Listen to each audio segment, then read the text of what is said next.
Before Rome was built, before the Greek philosophers even began to ask their big questions, a powerful civilization was already thriving along the Nile.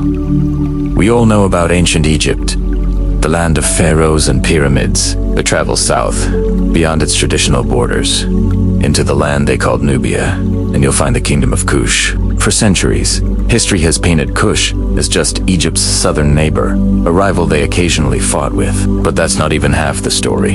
It's like saying the Romans were just a neighbor of the Greeks. The truth is far more epic, and it completely changes how we should view ancient Africa. Kush didn't just rival Egypt, they conquered it. Imagine that for a moment. Around 730 BCE, a Kushite king named Pi looked north from his capital in Napata and saw an Egypt that was fragmented and weak. He didn't just see an opportunity for a raid, he saw a civilization that had lost its way, a legacy he felt destined to restore. Pi saw himself as the true heir to the pharaohs, a defender of the traditional Egyptian gods and culture. So he marched his armies north, and what followed was a swift and decisive campaign. City after city fell, not just to the strength of his soldiers, but to the power of his vision. Pi wasn't seen as a foreign invader by everyone. To many, he was a liberator, a unifier. He established what historians now call the 25th dynasty of Egypt. For nearly a century, Kushite kings sat on the throne of Egypt, ruling as pharaohs.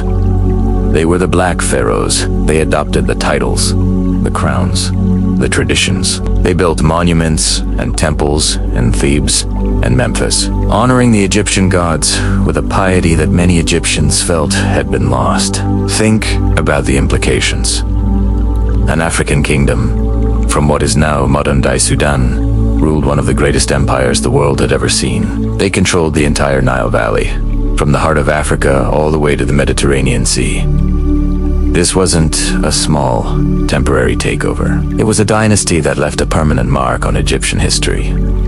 They weren't just ruling, they were reviving. They commissioned new art and architecture that blended Kushite and Egyptian styles, creating a unique cultural fusion that we can still see today. But the story of Kush doesn't end when they eventually withdrew from Egypt. In fact, in many ways, that's when it truly gets fascinating. While Egypt's New Kingdom era was in its twilight, Kush was entering a golden age. The capital shifted further south to the city of Meru, a strategic location that would become the heart of a thriving empire for another 1,000 years. And it's here, in the plains around Meru, that we find one of history's most stunning, yet overlooked, wonders. When you think of pyramids, you think of Egypt, right? Giza, Saqqara. But what if I told you that the Kingdom of Kush built more pyramids than all of Egypt combined? It's true. At Meru alone, there are over 200 pyramids. They are different from their Egyptian counterparts, smaller, with steeper sides and unique decorative elements, but they served the same purpose as grand tombs for Kushite royalty. Walking through the royal cemetery at Meru today is like stepping into a forest of pyramids, a silent testament to the wealth, power, and enduring spiritual beliefs of this incredible civilization. While the rest of the world moved on from pyramid building, Kush continued the tradition, making it distinctly their own. So, how did they sustain this power for so long? What was the secret to Meru's success? The answer lies buried in the dark, slag-covered hills surrounding the ancient city. The secret was iron. Meru wasn't just a political and religious capital, it was an industrial powerhouse, one of the earliest and most significant centers for iron production in the ancient world. They had vast forests to provide charcoal for their furnaces and abundant deposits of iron ore. The Kushites became master metallurgists.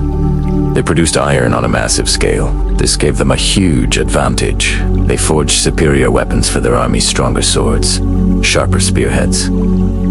They created durable tools for their farmers, allowing them to cultivate the land more efficiently and support a growing population. This industrial might transformed Kushite society. Iron goods became their most valuable export. Camel caravans loaded with Kushite iron traveled across the Sahara, connecting Meru to trade networks that stretched to the Red Sea, the Indian Ocean, and even, indirectly, to Rome and India. They traded iron, gold, ivory, and exotic animals for luxury goods from around the world. Meru became a bustling cosmopolitan hub, a crossroads of African, Mediterranean, and Asian cultures.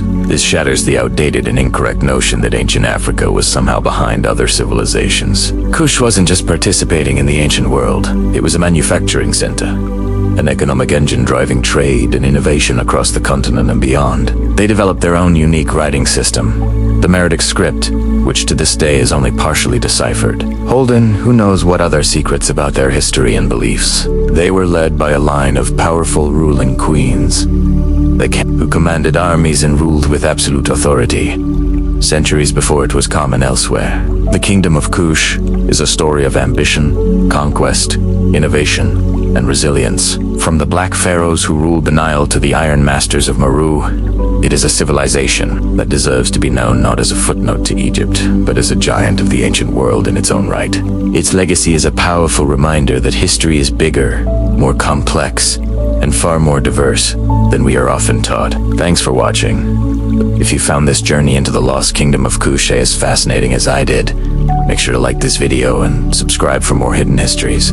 This was the first kingdom. Let's now dive into the second one. Fasten your seatbelt, as we are about to shock you with the African hidden secrets. Next is the Kingdom of Aksum.